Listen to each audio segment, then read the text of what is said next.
বৈঠকখানার দরজা ভেজাইয়া দিয়া তিনি চিৎকার করিয়া বলিলেন, প্রিয়, দরজায় খিল দে, আমি একটু বাইরে বেরোলাম। ত্রৈলোক্য রাজীবের দুয়ারে আসিলেন। বন্ধ দরজার দিকে তাকাইয়া খানিক থমকাইয়া থাকিয়া ডাকিলেন, তমাল।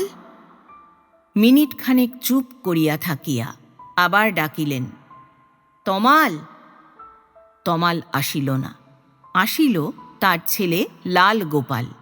দরজা খুলিয়া দাঁড়াইয়া বলিল, বাবা বাড়িতে নেই।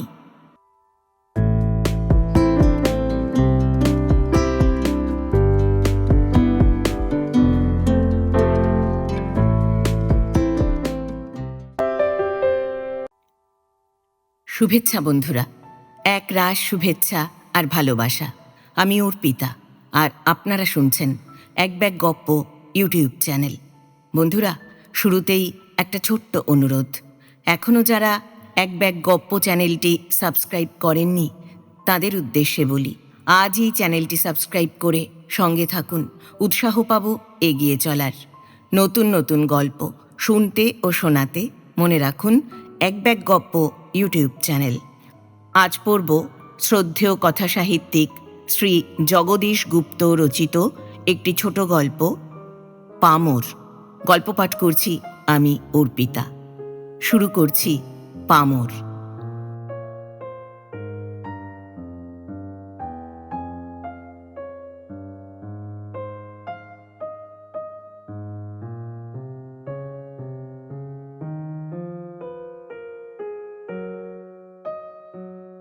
নাম শ্রী তমাল কৃষ্ণ।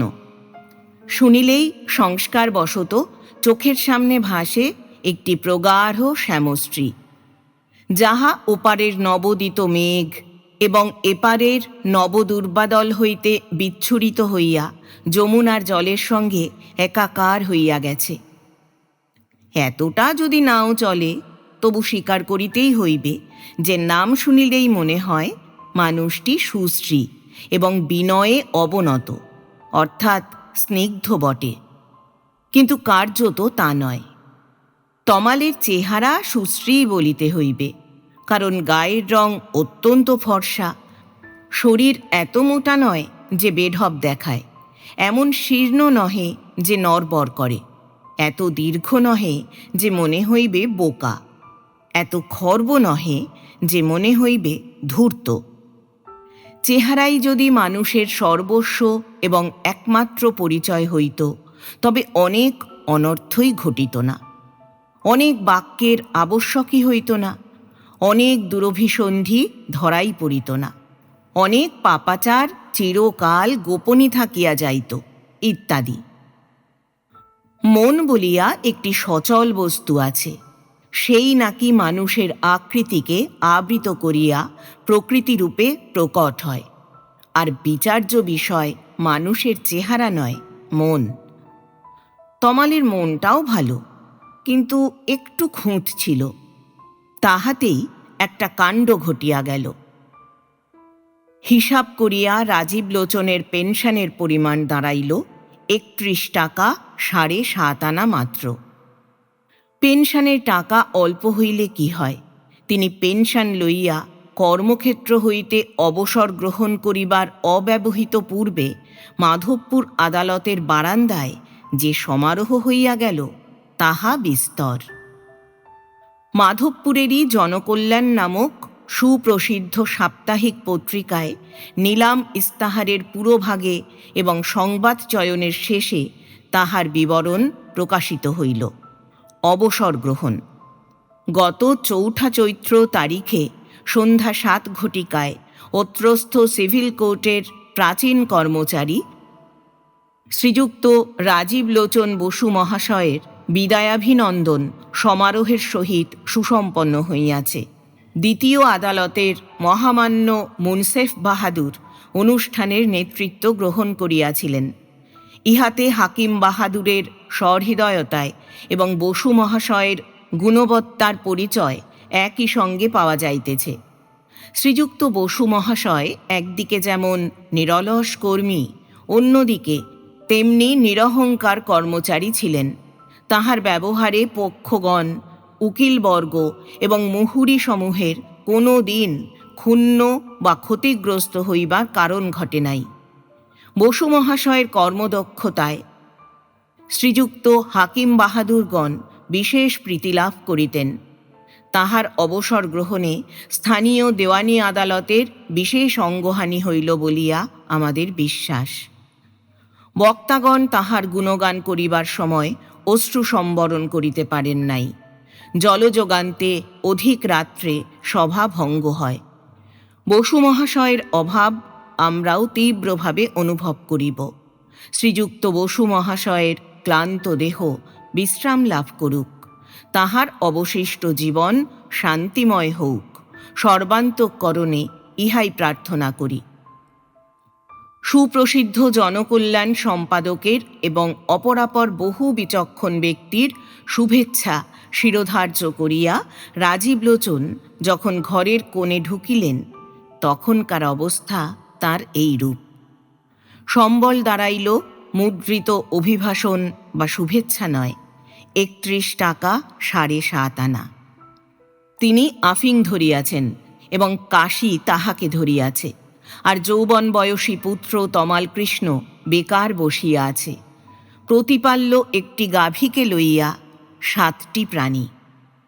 তমাল উপার্জন করে না, কিন্তু সময় সময় তার মনে হয় সে একটি কৃষ্ণবর্ণ বৃক্ষ। পল্লীবধূকে স্মরণ করিয়া সে মৃদু স্বরে গান করে, তমাল কালো কৃষ্ণ কালো, তাইতে তমাল ভালোবাসি, মরিলে তুলিয়া রেখো তমালেরই ডালে।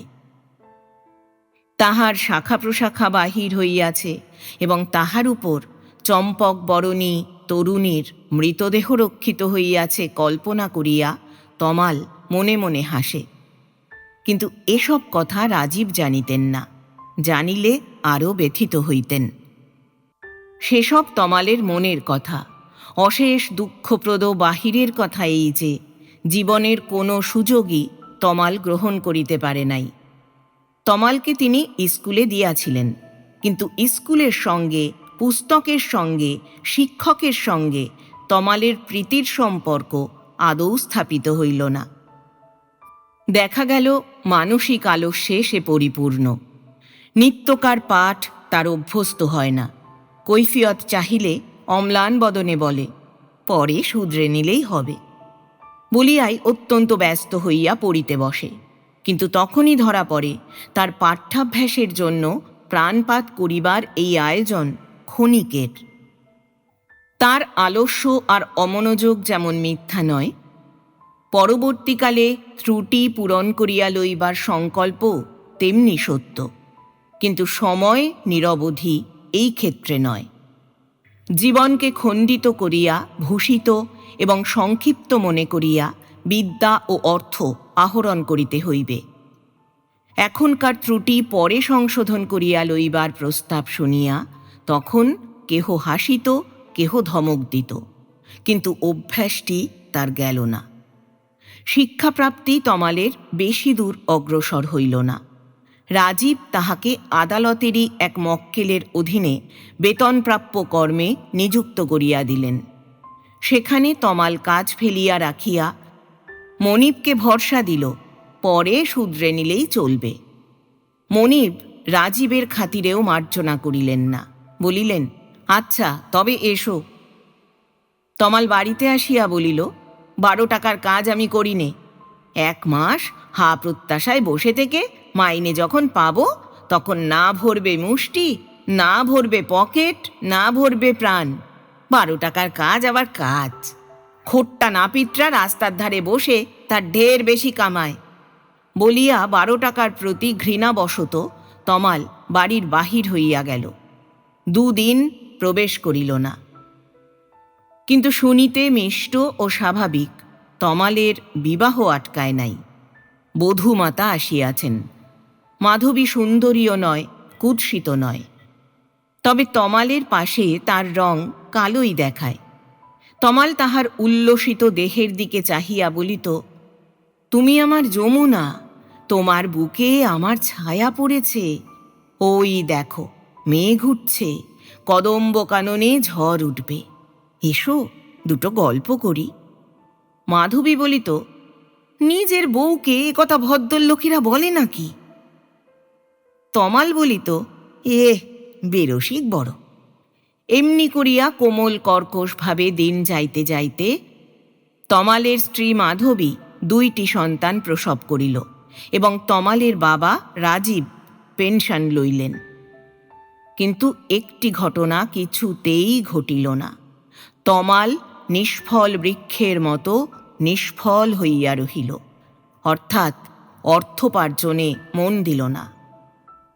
মাত্র 31 টাকা 7.5 আনায় 5-7টি লোকের ভরণ পোষণের ব্যয় নির্বাহ হয় কি না ভাবিতে গেলে আজকালকার দিনে শঙ্কিত হইবারই কথা।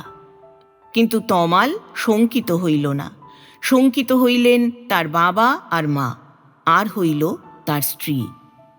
যথেষ্ট গ্রাসাচ্ছাদন সংগ্রহ করিবার চেষ্টায় সংসারে অহোরাত্র যে ঘূর্ণি চলিতেছে, তমাল তাহার বাহিরে উৎকৃষ্টতর আবহাওয়ায় গায়ে ফুঁ দিয়া বিচরণ করিত। কিন্তু সকলে মিলিয়া টানিয়া আনিয়া তাহাকে সেই ঘূর্ণির মধ্যেই ফেলিল। তমালের মা বলিলেন, বাবা, কিছু রোজগারের পথ দেখ। ওর পেনশনের ওই কটি টাকায় কি এই বাজারে চলে? কিন্তু জননীর শান্তভাবে এই কার্যোদ্ধারের চেষ্টা ব্যর্থ হইয়া গেল। তমাল বলিল, আমাকে বুঝি খুব বলিষ্ঠ দেখেছ? মাটি কেটে পয়সা আনব? জিজ্ঞাসা করিয়া তমাল জননীকে একেবারে নির্বাক করিয়া দিল। তমাল যখন নেহাত ছোট, তখন একবার তাহাকে রক্তাতিসারে ধরিয়াছিল। বাঁচিয়াছিল অনেক কষ্টে, অনেক টানাটানি, অনেক দিন যমালয়ের দ্বারে ঝুলিয়া থাকিবার পর। সেই হইতে তমালের একটা আলাদা ধরনের আলস্য ধরিয়া যায়। বড় হইয়াও তার মনে হইত যমের দুয়ারের চৌকাঠ ছুঁইয়া আসিয়া সেই ভয়াবহ পরিশ্রমের দরুন এখনও সে অশক্ত হইয়া আছে। কিন্তু সত্য কথা বলিতে কি, তাহার মা ওই অভ্যাসটি তাহাকে ধরাইয়া দিয়াছিলেন। বহুদিন পর্যন্ত তাহাকে বই স্পর্শ করিতে দেন নাই। হাঁটিতে সাহায্য করিবার জন্য দৌড়াইয়া গেছেন। সেই অসামান্য অসুখের কথা স্মরণ করিয়া এত ক্লেশ প্রকাশ আর বিলাপ করিয়াছেন যে শুনিয়া শুনিয়া তমালের সত্যই মনে হইত ভালোই হইয়াছিল যে অসুখ করিয়াছিল, নতুবা মা এত আহ্লাদ দিতেন না। সেই দুর্বলতা এখনও তমালের স্মরণ হইল এবং মৃত্তিকা খনন করিয়া সে পয়সা আনিবে কিনা তাহার এই দুরূহ প্রশ্নে মা শঙ্কান্বিতা হইয়া প্রস্থান করিলেন। তবু যাইতে যাইতে বলিয়া গেলেন, না বাবা, তা বলি নাই, কিন্তু সব দিকই তো ভাবতে হবে। সে আমি ভাবছি না এমন নয় বলিয়া তমাল দুঃখিত হইয়া রহিল। কিন্তু স্ত্রী মাধবী তাহাকে অত সহজে অব্যাহতি দেয় না। সে যখন কথা তোলে তখন স্বামীর উত্তর শুনিয়া তাহার প্রস্থানের স্থান থাকে না, অর্থাৎ রাত্রে শয্যায়। মাধবীর লজ্জা করে। অনন্ত পরিশ্রমের পর অবসর লইয়া বৃদ্ধাবস্থায় শ্বশুর গৃহে নিশ্চিন্ত বিশ্রাম সুখ উপভোগ করিবেন, ইহাই সংসারের স্বাভাবিক ধারা হওয়া উচিত। এখনও তাহারই উপর নির্ভর করিয়া নিশ্চেষ্ট মুখাপেক্ষী হইয়া থাকা যেমন দৃষ্টিকটু, তেমনি যৌবনের শক্তির পক্ষে লজ্জার কথাই। এত লজ্জার কথা যে সহা কঠিন। কিন্তু স্বামী তাহা বোঝেন না। শ্বশুর অবশ্য শরীরের বিশ্রাম পাইতেছেন, কিন্তু চিরকাল অবিরাম এই সংসারকে স্কন্ধে বহন করিয়া শেষ কটা দিনও যদি পুত্রের মুখের দিকে চাহিয়া নিরুদ্বিগ্ন না থাকিতে পারেন, তবে সেই কায়িক বিশ্রামের মূল্য কি? পুত্রের উপার্জন ভোগ করিবার আনন্দ একটা স্বতন্ত্র জিনিস। প্রত্যেক পিতার তাহা কাম্য। পুত্রের আনা টাকা দিয়া যাহার কিছুমাত্র প্রয়োজন নাই, তাহারও কাম্য। সেটা কেবল স্নেহের নীরব আকাঙ্ক্ষা। কিন্তু এখানে কেবল স্নেহের শুভ, স্নিগ্ধ, নিঃস্বার্থ আকাঙ্ক্ষা নয়, অনিবার্য আর জ্বালাময় প্রয়োজনও দাঁড়াইয়াছে। তার উপর তারা একা নয়, 2টি সন্তান জন্মিয়া নিজস্ব জনসংখ্যা দ্বিগুণ বাড়িয়াছে। তাহাদের ছেলে, শ্বশুরের পৌত্র সন্দেহ নাই, এবং আসলের চাইতে সুদের প্রতি মমতা বেশি, তাহাও সত্য। কিন্তু এই ছেলে 2টি আসিয়াছে বলিয়াই কি তাহাদের দায়িত্ব বাড়িয়া যায় নাই? কিন্তু কে শোনে কার কথা? মাধবী স্বামীকে মনে করাইয়া দেয় যে অর্থ উপার্জন করা অপরিহার্য হইয়া উঠিয়াছে। সকলেরই মুখ শুষ্ক, তাহা কি তিনি দেখিতে পাইতেছেন না? দিন দিন বাজারে ঋণের পরিমাণ বিপুলায়তন হইতেছে, তাহাও কি তিনি লক্ষ্য করিতে অক্ষম? স্বামীকে ভর্ৎসনা করা মাধবীর আসে না। সে ঠান্ডা মানুষ, করুণ স্বরে সে কথাগুলি বলে। উত্তরে তমাল বলে, দেখছি দেখছি। কই দেখছ? কাল সকালে উঠেই আবার দেখব। নানা লোকের সঙ্গে কাজ সম্বন্ধে আমার কথাবার্তা না হচ্ছে এমন নয়। কাল সকালবেলা একজনের সঙ্গে দেখা করবার কথাও আছে, সে সুবিধে করে দেবে বলেছে। হলো, এখন চুপচাপ ঘুমো। পুনঃ পুনঃ ওই রকমের প্রতিশ্রুতিসূচক কথা শুনিয়া মাধবীর মনে অবিশ্বাস আসিয়া গিয়াছে। তার মনে হয় বলে, সব তোমার মিছে কথা। কিন্তু বেশি কথা বলা হইবে মনে করিয়া সে বলে না। কিছুক্ষণ চুপ করিয়া থাকিয়া মাধবী আবার বলে, বাবার তো শরীরটা তেমন ভালো নয়। তমাল বলে, তবে উঠি এখনই, কিছু রোজগার করে আনি। বলিয়া অন্ধকার রাত্রির প্রায় 11:15 ঘটিকার সময় কিছু উপার্জনের উদ্দেশ্যে বিছানার উপর হইতে সে পিঠটাকে 1.5 ইঞ্চি পরিমাণ উস্কাইয়া উস্কাইয়া তোলে, তারপর আবার গা ছাড়িয়া দেয়। এইভাবে মাধবীকে ঠাট্টা করিয়া তমাল তারপর বলে, বাবা তো উপার্জন করেছেন ঢের। খাওয়া দাওয়ায় অত দুধ ঘিয়ের আড়ম্বর না করে কিছু ধেনো জমি কিনলেও তো পারতেন। একখানা যেমন তেমন বাড়ি করলেও কিছু কিছু ভাড়া পাওয়া যেত। অত্যন্ত দুঃখ পাইয়া মাধবীর মনে হয়, খাইয়াছি তো আমরাই। তার আরও মনে হয়, বাপের সম্বন্ধে ওই কথাগুলি অমন বক্র করিয়া বলা কেন? কিন্তু মুখে তা বলে না। আবার কিছুক্ষণ নিঃশব্দে কাটে। সাহস সঞ্চয় করিয়া মাধবী বলে, আমাদের হাত খরচ আর ছেলেদের জামা কাপড়ের খরচটাও যদি আমরা দিতে পারি তবে অনেকটা সাশ্রয় হয়। তমাল এবার বিরক্ত হয়, বলে, বড়ই নাছোড়বান্দা দেখছি।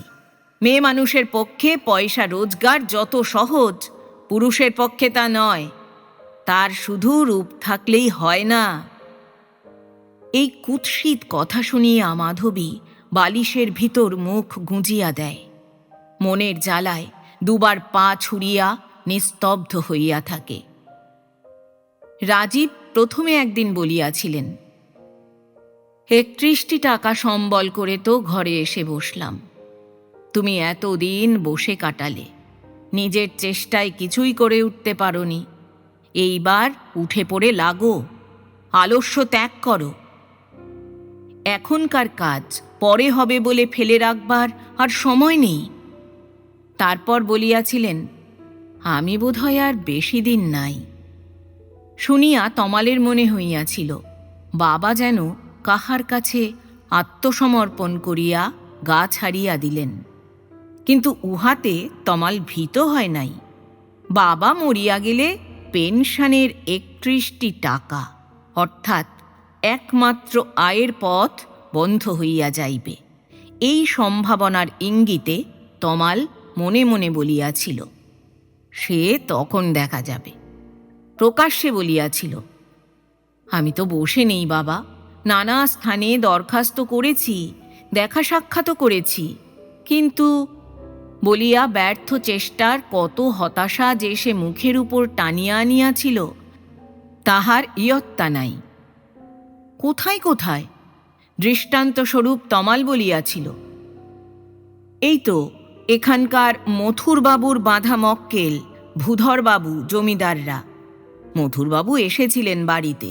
তিনি বলে গেছেন, বাবুদের কাছে আমার কথা বলবেন। শুনিয়া রাজীবের দুর্ভাবনা ঘুচে নাই, কিন্তু প্রস্তুত জবাবে প্রত্যয়িত হইয়া তখনকার মতো যেন দৈবাৎ সন্তুষ্ট হইয়াছিলেন। কিন্তু চাকরি একটা তমালের কিছুতেই মেলে না, কারণ চেষ্টা সম্বন্ধে বাড়িতে সে যা খবর দেয় তাহা সবই কাল্পনিক। মানুষের সঙ্গে দেখা করিবার নাম করিয়া সে রসময়ের স্টেশনারি দোকানে আড্ডা দিয়া আসে। বলে, দেখা হলো না, কিংবা বলে আর একদিন যেতে বলেছেন, কিংবা লোক তারা নিযুক্ত করেছেন। তমাল উপার্জন করে না, কিন্তু তার সূক্ষ্ম সূক্ষ্ম রুচি আর পারিপাট্য বিচার দেখিলে অবাক হইতে হয়। মাসে 3 বার চুল ছাঁটায়। মোটা সুতার কাপড় দেখিলে তার গা ঘিন ঘিন করে। জামার সঙ্গে কাপড়ের ঔজ্জ্বল্যের মিল হইল কিনা তাহা ঘুরাইয়া ফিরাইয়া 10 বার দেখিয়া তবে পরে। স্নানে যাইবার সময় গামছাখানাকে শুষ্ক না পাইলে তাহার বিরক্তির শেষ থাকে না। মাথার একটু গন্ধ তেল প্রত্যহ চাই চাই, ইত্যাদি অনেক রকম। কিন্তু এদিকে বাজারের ঋণ মাথা ছাড়াইয়া উঠিবার উপক্রম করিতেছে। সে কথার উত্থাপন করিলে তমাল আজকাল বলে, সে ভাবনা সে দায় আমার। দস্যু রত্নাকরের কথা জানো তো? যেমন করে পারি তোমাদের আমি খাওয়াবই। শুনিয়া মা হাসিয়া বলেন, ডাকাতি আর মানুষ খুন করে নাকি? হ্যাঁ, তা কি মানুষে করে না? জিজ্ঞাসা করিয়া তমাল সরিয়া যায়, কিন্তু সে কথা কেহ বিশ্বাস করে না। নিদারুণ অর্থ সংকট চলিতেছে। সকল সংকটের শীর্ষস্থানীয় সেই। ভয় দেখাইয়া, রক্ত শোষণ করিয়া, মানুষকে পলে পলে পাণ্ডুরতর করিয়া তুলিতে তাহার সমকক্ষ আর কেহ নাই। কিন্তু রাজীব এবং তার গৃহিণী যে সর্বদাই সেই কারণে সন্ধিতে সন্ধিতে ভাঙিয়া চুরিয়া স্তূপীকৃত হইয়া থাকেন, আর চোখের সম্মুখে নিরবচ্ছিন্ন অন্ধকারই দিবানিশি দেখেন, তাহা নহে, হাসিও চলে। রাজীবের কন্যা শোভা কলস্বরা কুমারী, সে হাসিতে পারে খুব। তমালের ছেলেটি পুরুষ হইলেও গায়ে সংসারের আঁচ লাগে না বলিয়াই সর্বদাই খেলিয়া বেড়ায়, অসংকোচে আনন্দ করে, প্রভূত আনন্দ দেয়। সুতরাং সংসারে আনন্দেরও হাওয়া আছে। সেদিনও বড় জামাতা দেখা করিতে আসিয়াছিলেন। জামাতৃ সম্মান তাহাকে যথোচিত দান করা হইয়াছে, কিন্তু দক্ষিণ হস্ত পূর্ণ করিয়া দান করিতে বাম হস্ত দিয়া যাহা গ্রহণ করিতে হইয়াছে তাহা ঋণ। তবু আনন্দ তাহাতে ম্লান হয় নাই। সেই আনন্দের ঝঙ্কার এখনো চলিতেছিল। এমন সময় তাহার উপর নূতন একটি ঘা লাগিল। সেদিন বৃহস্পতিবার। তমাল অনেক বেলায় শয্যা ত্যাগ করে। সেদিনও অনেক বেলায় শয্যা ত্যাগ করিয়া সে মুখ ধুইতে বসিয়াছে। এমন সময় বাহির হইতে কে ডাকিল, তমাল বাবু। তমাল শব্দের দিকে একটু কান খাড়া করিল, কিন্তু সাড়া দিল না। মা বলিল, তমাল, কে ডাকছে? তমাল নিঃশব্দে চোখ গরম করিয়া মায়ের দিকে তাকাইল, কিন্তু লোকটির ডাক আর থামে না। সে যেন ডাকেরই জাল বুনিয়া মানুষকে বন্দি করিয়া টানিয়া লইতে চায়। তমাল ভ্রুভঙ্গি করিয়া উঠিয়া গেল। অসহিষ্ণুভাবে দরজা খুলিয়া আহ্বানকারীর সঙ্গে মুখোমুখি হইয়া দাঁড়াইল। বলিল, বাবা, ডাকাত যেন। কি চাও হে তুমি? লোকটা সিঙিদের দোকানের লোক। ধনীর পক্ষ হইতে প্রতিনিধি স্বরূপে আসিলেও সে তমালের চোখ মুখে বিকৃতি দেখিয়া থমকিয়া গেল, নম্রভাবে বলিল, বাবু পাঠিয়ে দিলেন? তা বুঝেছি, কিন্তু সময় অসময় নেই তোমাদের?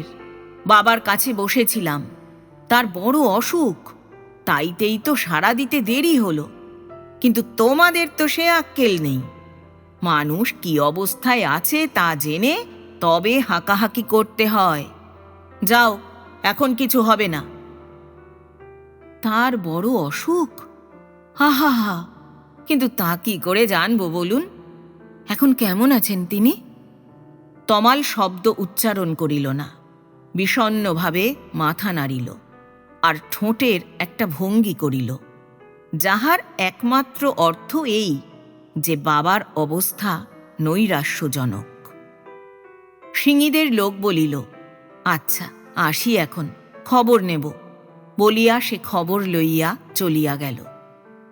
বলা বাহুল্য, বাজারে যে ধার হইয়াছে তাহা আর তুচ্ছ বলিয়া মনে করা যাইতেছে না। দোকানি শঙ্কিত হইয়া তাগিদ শুরু করিয়া দিয়াছে।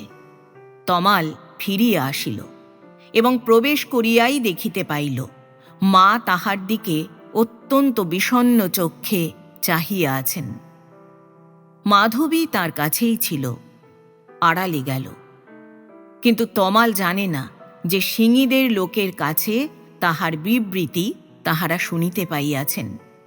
তখন হইতে এখন পর্যন্ত শাশুড়ি এবং বধূ পরস্পরের মুখের দিকে নির্বাক ব্যথিত দৃষ্টিতে চাহিয়াছিলেন, এবং এখন কেবল তাহার মুখের দিকে চাহিয়া নাই, সেই মুখে যে শব্দের এখন আর চিহ্ন নাই সেই শব্দের দিকেও চাহিয়া আছেন। তমাল নিষ্কৃতির আনন্দে এক গাল হাসিয়া বলিল, বিদেয় করেছি। মা বলিলেন, কেমন করে ওর অসুখের কথা মুখে আনলি? সে পরে শুধরে নিলেই চলবে, আর তাই পরে বলেছি বলেই তো কামনা করি নে, তোমাদের দুঃখিত হবার কারণ নেই। যদি ওর কানে যেত, গেলে কি বেদনার সৃষ্টি করিত তাহা তমাল ভাবিয়া দেখিল না। বলিল, নতুন কিছুই নয় মা, তোমরা কিছুই জানো না এসবের। বলিয়া তাহার অধিকারে হস্তক্ষেপে অসন্তুষ্ট হইয়া তমাল পুনরায় বলিল, আমার কাজ আমি দেখছি, তোমাদের তার ভিতর কথা বলবার দরকার কি? আর নিতান্তই যদি অপরাধ হয়ে থাকে তবে ক্ষমা চাইছি। বলিয়া হেঁট হইয়া তমাল মায়ের পদধূলি লইয়া মাথায় দিল। মা বলিলেন, আর অমন কথা মুখে আনিস নে। কিন্তু আর একদিন সে মুখে আনিল এবং তার বাপের কানে সেই কথা গেল। রাজীব সকর্ণে শুনিলেন। তমাল জানালায় দাঁড়াইয়া বলিতেছে, বাবার কঠিন অসুখ নিয়ে আমি মহাবিব্রত, তাকে পথ্য আর ওষুধ দিতেই আমি ফতুর হয়ে যাচ্ছি, আর এই হলো তোমাদের 2-5 টাকার তাগিদের সময়? আশ্চর্য! এই বলিয়া অবিবেচক ব্যক্তিকে ধিক্কার দিয়া তমাল বলিতে লাগিল, বাবার শরীর একটু সুস্থ হলেই আমি দিয়ে আসব, তোমাদের আর আসতে হবে না দরজা পর্যন্ত। বলিয়া ফিরিয়া দাঁড়াইতেই তমালের চোখে পড়িল তাহার বাবাই তাহার পশ্চাৎ দিক হইতে অপসৃত হইয়া গেলেন। কিন্তু সকলেই জানে অবস্থা বিশেষে ব্যবস্থা করিবার নামই বুদ্ধিমত্তা, আর জয় বুদ্ধিমানেদেরই। সুতরাং তমাল লজ্জিত হইবার কারণ দেখিল না, মৃদু মৃদু হাসিতে লাগিল। একটু পরেই তমালের বড় ছেলে আসিয়া খবর দিল, ঠাকুরদা তোমায় ডাকছেন বাবা। ডাকছেন? যাই। কি করছেন? বসে আছেন। তমাল পিতৃ সমীপে যাইয়া দেখিল তিনি বসিয়া আছেন সত্যই, কিন্তু সবল সুস্থ লোকের মতো নহে। শত্রু কর্তৃক নিঃশেষে পরাজিত, নিতান্ত হতাশ আর দুর্বল ব্যক্তির মতো বালিশে কনুই চাপিয়া বসিয়া আছেন। তমাল যাইয়া দাঁড়াইতেই রাজীব বলিলেন, বসো, কথা আছে। তমাল অত্যন্ত অপ্রতিভভাবে বিছানার পায়ের দিকে বসিল, বসিয়া পিতার মুখের দিকে চাহিয়া রহিল। রাজীব বলিলেন, কথাগুলো তুমি ভালো বলো নাই। তোমার মিথ্যাচার ধরা পড়লে আমাকে লজ্জা পেতে হবে। পিতাকে পুত্রের আচরণে লজ্জা পাইতে হইবে, ইহাই তিনি মৃদুকণ্ঠে আর সদুঃখে জানান। শব্দ মৃদু হইলেও ভর্ৎসনা যে কত তীব্র সে জ্ঞান তমালের নাই। পিতার ভর্ৎসনা তমাল অনুভবই করিল না। বলিল, ধরিয়ে দেবেন না। তারপর বলিল, অবস্থা যখন সচ্ছল ছিল তখন ধর্মপথে থাকতে কোনো বিঘ্ন ছিল না, কিন্তু অভাবে স্বভাব নষ্ট একটু হবেই, পরে শুধরে নিলেই চলবে। বলিয়া তমাল অন্যদিকে চাহিয়া রহিল, যেন সেই পরবর্তী কাল কত দূরে তাহাই দেখিয়া লইতে হইবে। রাজীবের বুক টনটন করিতে লাগিল। তার মনে হইল ইহার তুল্য ধৃষ্ট কুৎসিত কথা মানুষের মুখে উচ্চারিত হইতে ইতিপূর্বে তিনি শোনেন নাই। মিথ্যাচার পৃথিবীতে দুর্লভ নয়, এমনকি সুলভই, কিন্তু নিজের পিতাকেই মধ্যবর্তী করিয়া প্রবঞ্চনার উপায়স্বরূপ ইহা ব্যবহার করা অভদ্রতার চূড়ান্ত। পিতাকে মানুষ যত প্রকারে অপমান করিতে পারে, এই আচরণই তার সীমা। মর্মাহত রাজীব বলিলেন, তুমি চিরকাল আজকের কাজ কালকে শুধরে নেবে বলে প্রতিশ্রুতি দিয়েছ, কিন্তু কোনোটাই তা হয়নি। লেখাপড়ার বেলায় দেখেছি, চাকুরির বেলায় দেখেছি, তোমার কাজ অসমাপ্তই রয়ে গেছে। তা সইবার মতো না হলেও আমি সয়েছি, কিন্তু আর তা পারব না। তুমি আমাকে ব্যথা দিয়েছ। তমাল বলিল, কাজের চেষ্টায় আমি কালকেই বেরোব, দেখবেন। আমার অপরাধ ক্ষমা করুন। বলিয়া তমাল হঠাৎ ব্যস্ত হইয়া উঠিয়া পিতার পদধূলি লইল। বলিল, তামাক দেব বাবা? রাজীব কথা কহিলেন না, কিন্তু তমাল তামাক সাজিয়া পিতার হাতে হুঁকা দিয়া প্রফুল্ল চিত্তে প্রস্থান করিল।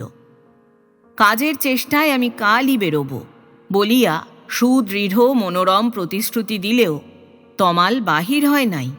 কিন্তু দেখা গেল 2-3 দিন পরে সে ঘণ্টা দেড়েক অনুপস্থিতির পর 5টা টাকা আনিয়া মায়ের হাতে দিতেছে, আর বলিতেছে, পয়সা ছড়ানো রয়েছে মা, একটু বুদ্ধি খরচ করলেই পয়সা এসে যায়।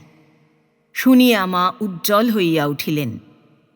পিতা সন্দিগ্ধ হইলেন, এবং তমাল অদৃশ্য হইতেই মা ঔজ্জ্বল্য ত্যাগ করিয়া কাতর কণ্ঠে বধূকে শুনাইলেন, বৌমা, তোমার গায়ের কিছু চেনায়নি তো তমাল? মাধবী অত্যন্ত ম্লান হইয়া গেল, বলিল, না। বলিয়া সে শাশুড়ির মুখের দিকে চাহিয়া রহিল। স্বামীর প্রতি শাশুড়ির এই সন্দেহের লজ্জা যেন তাহারও। দোকানের তাগিদদার আর বাড়ি পর্যন্ত ধাবিত হইয়া তাগিদ দিতে আসে না। তমালের মুখেই শোনা গেল, সোপার্জিত অর্থে দোকানের ঋণ কিছু কিছু পরিশোধ করিয়া অকারণে ভীত এবং নির্বোধ লোকগুলিকে সে নিরস্ত করিয়াছে। কিন্তু রাজীবের প্রাণে যাহা ঘটিতে লাগিল তাহার অপেক্ষা কষ্টকর আর কিছুই নাই। কঠিনতম লজ্জা আর অপমানকর একটা কিছু প্রতি মুহূর্তেই ঘটিতে পারে, এই আশঙ্কায় রাজীব এমন উদ্বিগ্ন হইয়া উঠিলেন যে তাঁর চোখ বসিয়া গেল, আহারে রুচি রহিল না। মাঝে মাঝে তার সর্বাঙ্গ শীতল করিয়া দিয়া যেন একটা প্রেতাতঙ্কের কম্পন বহিতে লাগিল। কিন্তু তিনি ভুলিলেন না যে তমালকে প্রশ্ন করাও বৃথা। মাধবী রাত্রে স্বামীকে কহিল, টাকা আনছ দেখছি। তার কথা শেষ না হইতেই তমাল হাসিয়া উঠিল, বলিল, আনছি তো, সবাই বলছো টাকা আনো টাকা আনো, তাই আনছি। মানুষের বাবা বেঁচে থাকতে টাকার অভাব কি? তার মানে কি বুঝলাম না। মানে বাবা তো কারোর চিরকাল বেঁচে থাকে না, সক্ষমও থাকে না, কিন্তু ছেলেদের ভাত কাপড়ের দায়ী তিনি। আমি বাবার পরবার কাপড় এনে দিয়েছি বটে, কিন্তু তমাল আর কিচ্ছু বলিল না। হেঁয়ালি বুঝিতে না পারিয়া মাধবী অবাক হইয়া রহিল। রাজীবের পরিচিত ওপাড়ার ত্রৈলোক্য রায়ের সেদিন বসিয়া থাকিতে থাকিতে মনে হইল রাজীবের কাছে একবার যাওয়া প্রয়োজন। হাত বাক্সে চাবি লাগাইয়া তিনি উঠিলেন। রাস্তায় বাহির হইতে হইবে বলিয়া দেবতাকে স্মরণ করিলেন। বৈঠকখানার দরজা ভেজাইয়া দিয়া তিনি চিৎকার করিয়া বলিলেন, প্রিয়, দরজায় খিল দে, আমি একটু বাইরে বেরোলাম। ত্রৈলোক্য রাজীবের দুয়ারে আসিলেন। বন্ধ দরজার দিকে তাকাইয়া খানিক থমকাইয়া থাকিয়া ডাকিলেন, তমাল। মিনিট খানেক চুপ করিয়া থাকিয়া আবার ডাকিলেন, তমাল। তমাল আসিল না। আসিল তার ছেলে লাল গোপাল। দরজা খুলিয়া দাঁড়াইয়া বলিল, বাবা বাড়িতে নেই। তোমার ঠাকুরদা কেমন আছেন? ভালো আছেন। তাকে বলো গিয়ে ত্রৈলোক্য রায় দেখা করতে এসেছেন। যাই বলিয়া লালগোপাল দৌড়াইয়া গেল। অন্তঃপুরে আহ্বানের অপেক্ষায় ত্রৈলোক্য রায় রাস্তায় পায়চারি করিতে লাগিলেন। কিন্তু একটু বিস্মিত হওয়া তার অদৃষ্টে ছিল। দেখা করিবার জন্য তাহার উদ্দেশ্যে আহ্বান আসিল না। যাহার সঙ্গে দেখা করিতে আসিয়াছেন তিনিই দেখা দিলেন। রাজীব বলিলেন, কি খবর? এসো এসো। তারই কণ্ঠস্বর শুনিয়া মানুষকে চমকিয়া উঠিতে রাজীব আগে কখনো দেখেন নাই, কিন্তু এখন স্পষ্ট তার চোখে পড়িল। ত্রৈলোক্য রায় চমকিয়া তাহার দিকে ফিরিলেন। ওই চমকটুকু দেখিয়া একটা অজানিত আশঙ্কায় রাজীবের মুখ পাংশু হইয়া গেল। দেখা করিতে আসিয়া বন্ধুর ডাক শুনিয়া মানুষ অকারণে চমকিয়া ওঠে না। রাজীব সাদরে অভ্যর্থনা করিলেন, এসো এসো, চলো। উভয়ে আসিয়া বসিলেন। পরস্পর কুশল প্রশ্নাদির পর যে প্রশ্নটি করিবেন বলিয়া রাজীবের এক মুহূর্ত চিন্তার বিরাম ছিল না, সেই প্রশ্নটি তিনি করিলেন। একটা কথা জানতে চাই, ঠিক উত্তর দেবে? হ্যাঁ বা না উত্তর না দিয়া ত্রৈলোক্য রায় একটু হাসিলেন মাত্র। রাজীব বলিলেন, তুমি আমায় দেখে তখন চমকে উঠলে কেন?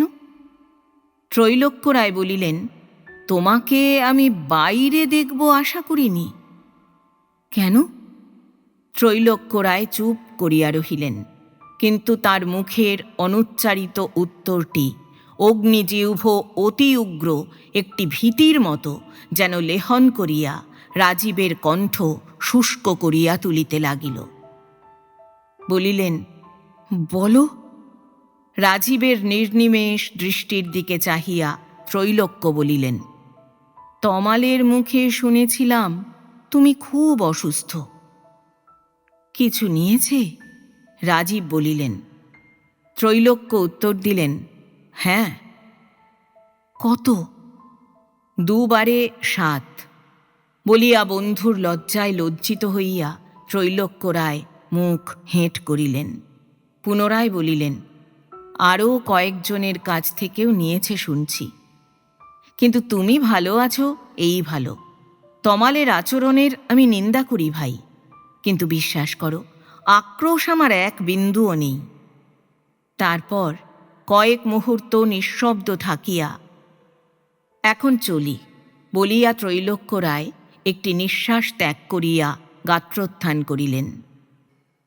আক্রোশ যে ত্রৈলোক্য রায়ের নাই তাহা রাজীব বিশ্বাস করিলেন, কিন্তু তখন তাহার বন্ধুর মুখের দিকে চোখ তুলিবার উপায় তার ছিল না। তাহার মনে হইতেছিল ধনুর্ভঙ্গের মতো একটা দুর্জয় বল প্রয়োগ তাদের প্রাণের উপর হইতেছে। সেই ভারে তিনি আকণ্ঠ নিমজ্জিত হইয়া গেছেন। বলিলেন, এসো, আবার দেখা দিও। আমি বড় অসুখী। দেব বলিয়া ত্রৈলোক্য রায় রাস্তায় নামিতেই যাহার সঙ্গে তার একেবারে মুখোমুখি সাক্ষাৎ হইয়া গেল, সে আমাদের তমাল। ত্রৈলোক্য রায় থমকিয়া দাঁড়াইলেন। তমাল অম্লান মুখে হাসিয়া বলিল, বাবার সঙ্গে দেখা হলো? তারপর প্রশ্নের জবাব না পাইয়াও সেই টানেই সে বলিতে লাগিল, বাবাকে বলেছেন বুঝি সব? কিছু মনে করবেন না দয়া করে, পরে আমি শুধরে নেব, টাকা আপনি পাবেন। ত্রৈলোক্য রায় কথা কহিলেন না। এইরূপ অবস্থায় বলিবার কি থাকে? কিন্তু তমাল থামিল না, বলিল, বয়োজ্যেষ্ঠ আপনি, পিতৃবন্ধু, আমাকে ক্ষমা করুন। বলিয়া সে ত্রৈলোক্য রায়ের পদধূলি লইয়া মাথায় মাখিল। ত্রৈলোক্য রায়ের সঙ্গে একরকম মিটমাট করিয়া তমাল ঘরে ঢুকিল। ব্যস্ত হইয়া জিজ্ঞাসা করিল, বাবা, তামাক দেব? বলিয়া অযাচিতই তামাক সাজিতে বসিয়া গেল।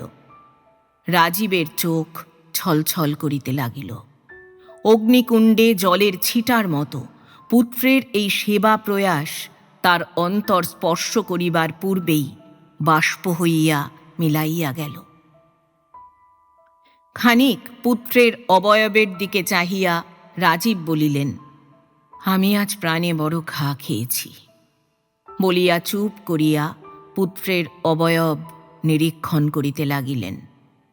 তমাল তামাক সাজিয়া হুঁকা তার হাতে দিল। রাজীব বলিতে লাগিলেন, লোকে পুত্র কামনা করে সৌভাগ্যের পরাকাষ্ঠা হিসাবে। পুত্র না জন্মালে মানুষের ধন জন সব মিথ্যা। কিন্তু সে তোমার মতো পুত্র নয়। কুপুত্রের মতো শত্রু নাই। শত্রুর জন্ম কেউ কামনা করে না। তোমার আচরণে আমি মর্মাহত হয়েছি, কিন্তু নিজের মৃত্যু কামনা করছি।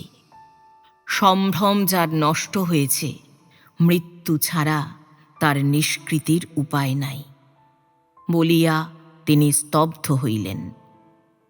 কিন্তু আশ্চর্য এই যে তমাল কি করবে তাহা ভাবিয়া পাইল না। তাগিদদারের তাগিদের যন্ত্রণায় অতিষ্ঠ হইয়া আত্মরক্ষার্থে সে কৌশল অবলম্বন করিয়াছে মাত্র। পথে ঘাটেই তাহারা তাহাকে আক্রমণ করিত। পরে শুধরাইয়া লইবার পথ তো একেবারে বন্ধ হইয়া যায় নাই। একজনের ঋণ পরিশোধ করিতে অন্য স্থান হইতে ঋণ গ্রহণের প্রথা চিরকালের আর সর্বজন অনুমোদিত। তাহা দূষণীয় নহে। ঋণ গ্রহণ করিতেছি, মনে মনে ইহাই স্থির করিয়া সে ত্রৈলোক্য রায় প্রভৃতি হিতৈষী লোকের নিকট হইতে টাকা লইয়াছে। কারণ আজকালকার লোকগুলি অতিশয় সংকীর্ণ প্রকৃতির বলিয়াই সহজে টাকা বাহির করিতে চাহে না। কিন্তু পিতার কাতরোক্তি শুনিয়া তাহার মনে হইল, অত কথা বলিবার সময় আর অবস্থা ইহা নহে। বলিতে গেলেও যাহাকে বলা উদ্দেশ্য তিনি শুনিতে চাহিবেন কি না সন্দেহ। এই সব ভাবিয়া তমাল বলিল, বাবা, মনে অনর্থক ক্লেশ পাবেন না, আমি শুধরে নেবই। রাজীব বলিলেন, তুমি যাও এখান থেকে, যাও। তমাল সেখান হইতে এদিকে আসিয়া মায়ের মুখেও অনেক কথাই শুনিল। মা তাহাকে বলিলেন যে তাহার আচরণ ঘৃণ্য। অমন পিতার পুত্রের অনুপযুক্ত। স্পষ্ট কুলাঙ্গার বলিয়া তিনি তমালকে সম্বোধন করিলেন না, কিন্তু বলিলেন যে এই বংশের কাহারও জুয়াচোর নাম ছিল না। কুলে সে কলঙ্ক দিয়াছে। তমাল দেখিল মাধবী অশ্রু বিসর্জন করিতেছে। শুধরাইয়া লইবার ইচ্ছাটাকে কেহই তেমন আমল দিতেছে না দেখিয়া তমাল হঠাৎ যেন একটু অপ্রতিভ হইয়া গেল। সেই দিনটা এবং আরও অনেকগুলি দিন উহাদের বড় নিরানন্দে কাটিল। যেমন নিরানন্দে কাটিয়াছিল অযোধ্যার রাম বনবাসে গেলে। তমাল আজ প্রায় 2 সপ্তাহ বাড়িতে অনুপস্থিত। সে কোথায় গিয়াছে বাড়ির কেহ তাহা জানে না। বিপদের উপর বিপদ ঘটিল। শোভার একদিন হঠাৎ ভেদ বমি দেখা দিল। কিন্তু ভাগ্যের জোর এই যে অসুখ মারাত্মক হইয়া উঠিবার পূর্বেই ডাক্তারের যত্নে সুফল ফলিল, শোভা ভালো হইয়া উঠিল। কিন্তু অন্যদিকে যে ক্ষতি হইল তাহা পূরণ হইবে এই আশা কাহারও মনেই স্থান পাইল না। হাতের শেষ কপরদকটি পর্যন্ত খরচ হইয়া গেল। ডাক্তার অনেক টাকা লইলেন। তমালের আচরণে মনোকষ্টের উপরও তীব্রতর হইয়া দেখা দিল এই সংকটটি, যে তাহারই আচরণের দ্বারা পরিচিতের কাছে ঋণ চাহিতে দাঁড়াইবার মুখ আর নাই। অনুরাকন্যার বিবাহার্থে যে টাকা যেন যক্ষের জিম্মায় রাখা আছে, অনেক ভাবিয়া, অনেকবার আগাইয়া পিছাইয়া রাজীব তাহাতে হাত দিলেন। সে ভাঙিল। টাকা ভাঙা পড়িলে আর পূরণ হয় না, বিশেষত তমালের মতো পুত্র যার। ভাঙা টাকা পূরণ করিবার উপায় তার ত্রিভুবনে নাই। তবু তমালের কথা ভাবিয়া পিতামাতা অস্থির বোধ করিতেছেন এমন সময় যেন আধার আকাশে চাঁদ ফুটিল। মানি অর্ডারে 10টি টাকা আসিয়া পৌঁছিল। পাঠাইয়াছে তমাল কৃষ্ণ একেবারে জেলা শহর হইতে। লিখিয়াছে, চাকুরি পাইয়াছি, আপনাদের কষ্ট হইতেছে মনে করিয়া অগ্রিম বেতন কিঞ্চিৎ চাহিয়া লইয়া এই টাকা পাঠাইলাম। তারপর সে ভক্তিভরে মাতৃচরণে ও পিতৃচরণে শত সহস্র প্রণাম নিবেদন করিয়াছে। প্রথম মুহূর্তে নিরানন্দ গৃহে আনন্দের আলোক তরঙ্গ খেলিতে লাগিল। দেবতা পূজা পাইলেন, কিন্তু রাজীব সম্পূর্ণ নিশ্চিন্ত হইতে পারিলেন না। সে কেমন প্রভু যে অপরিচিত লোককে অগ্রিম বেতন দিয়াছে? সমগ্র বেতনটাই অবশ্য দেয় নাই। বেতন তার কতই হইয়াছে যে তার নিরাপদ ভগ্নাংশই 10 টাকা। রাজীব ভাবিয়া কুল কিনারা পাইলেন না, এবং সুদূরতম ও অসম্ভবতম অনেক দুর্ঘটনা কল্পনা করিয়াও তাহারই মাথায় বজ্রাঘাত যে আসন্ন হইয়াছে তাহা তিনি সন্দেহ করিতে পারিলেন না। জনকল্যাণ নামক সুপ্রসিদ্ধ সাপ্তাহিক সংবাদপত্রের কথা পূর্বেই বলিয়াছি। রাজীব লোচনের অসংখ্য লোকের শুভেচ্ছা সহ এবং সসমারোহে বিদায় গ্রহণের সংবাদ একদিন তাহাতেই বাহির হইয়াছিল। আরও একটি সংবাদ তাহারই স্তম্ভ অলঙ্কৃত করিয়া আর একদিন বাহির হইল। জনকল্যাণের সম্পাদক রাজীবের বন্ধু। রাজকর্মচারী হিসেবে রাজীব তাহার উপকার করিতেন। কৃতজ্ঞ সম্পাদক 1 কপি জনকল্যাণ রাজীবকে রীতিমতো উপহার পাঠান। রাজীব তাহাতে প্রকাশিত সংবাদ কয়েকটি পড়েন। মুরগির চাষ, বেকার সমস্যা, সেকালের দেশ, পল্লীর দশা প্রভৃতি ছাপার ভুলে অবদ্ধ প্রবন্ধগুলির উপর চোখ বুলাইয়া যান। প্রিয় কর্মস্থলের বার্তাবহ আর পুরাতন সঙ্গী হিসাবে জনকল্যাণ তার নিঃসঙ্গ চিত্তকে একটু প্রফুল্ল করে। করিতে করিতে একদিন সেই জনকল্যাণী একেবারে স্বপ্নাতীত যে সংবাদ বহন করিয়া আনিয়া অকস্মাৎ তাহার চোখের উপর তুলিয়া দিল, সেই সংবাদটির উপর হইতে রাজীব আর চোখ তুলিতে পারিলেন না। অসার দৃষ্টি নির্নিমেষ হইয়া রহিল। তারপর দৃষ্টির সম্মুখটা অন্ধকার হইয়া গেল। তারপর চক্ষু নিমীলিত হইয়া রহিল। তারপর চোখের কোণ বহিয়া জলের ধারা গড়াইতে লাগিল। কিন্তু তখনও তাঁর দৃষ্টির সম্মুখে ভাসিতেছে সেই সংবাদটি, শোক সংবাদ। আমরা অতীব দুঃখের সহিত এই শোক সংবাদ পত্রস্থ করিতেছি। অত্রস্থ মুনসেফি আদালতের অবসরপ্রাপ্ত কর্মচারী শ্রীযুক্ত রাজীব লোচন বসু মহাশয় আর ইহজগতে নাই। গত 16ই বৈশাখ তারিখে তিনি স্বর্গারোহণ করিয়াছেন। বসু মহাশয় ব্যক্তিগতভাবে আমাদের হিতৈষী বন্ধু ছিলেন। তাহার অভাব আমাদিগকে মর্মাহত করিয়াছে। অবসর গ্রহণ করিবার পর হইতেই তাহার স্বাস্থ্যভঙ্গ হয়। পরে হৃদযন্ত্রের ক্রিয়া বন্ধ হইয়া তাহার মৃত্যু ঘটে। আরও শোচনীয় বিষয় এই যে তিনি এক কপর্দকও রাখিয়া যাইতে পারেন নাই। কিছু ঋণ আছে। কনিষ্ঠা কন্যাটি এখনো অনুরাহা। তাহার শ্রাদ্ধের ব্যয় নির্বাহার্থে সাহায্য প্রার্থী হইয়া তাহার পুত্র শ্রীমান তমাল কৃষ্ণ এখানে আসিয়াছেন। আমরা শুনিয়া তৃপ্তি লাভ করিলাম যে প্রসেস সার্ভারগণ, আমলাবর্গ, উকিল, মুহুরি প্রভৃতি সচেষ্ট হইয়া পরলোকগত বসু মহাশয়ের শ্রাদ্ধের ব্যয়ের জন্য শতাধিক টাকা চাঁদা তুলিয়া শ্রীমান তমাল কৃষ্ণের হস্তে অর্পণ করিয়াছেন।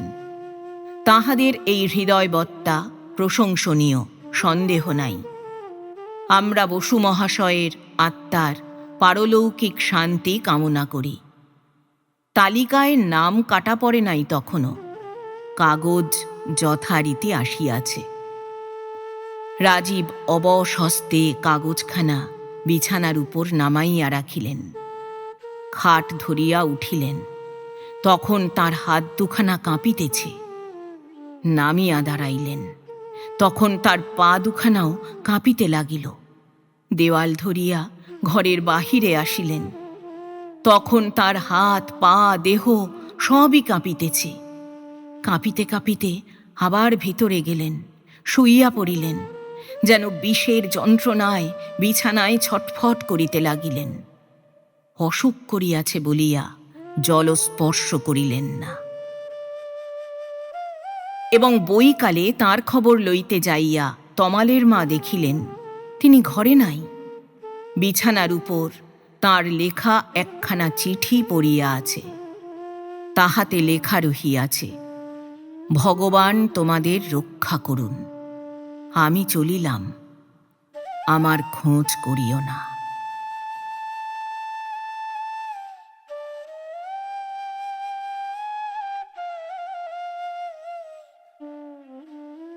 এতক্ষণ শুনলেন শ্রদ্ধেয় লেখক জগদীশ গুপ্ত রচিত একটি ছোট গল্প পামর। গল্প পাঠ করলাম আমি অর্পিতা। শব্দ নির্মাণ করেছেন সাহিত্য সমাহার চ্যানেলের আকাশ। প্রচ্ছদ এঁকেছেন মোনালিসা। উপস্থাপনায় এক ব্যাগ গপ্প ইউটিউব চ্যানেল। বন্ধুরা, আবার আসবো আগামী সপ্তাহে আবার কোনো ভালো লাগা গল্প নিয়ে। আজ তাহলে বিদায় নিচ্ছি। সবাই ভালো থাকবেন, সুস্থ থাকবেন। আর হ্যাঁ, গল্প পাঠ ভালো লাগলে চ্যানেলটি লাইক, কমেন্ট, শেয়ার এবং সাবস্ক্রাইব করে পাশে থাকবেন।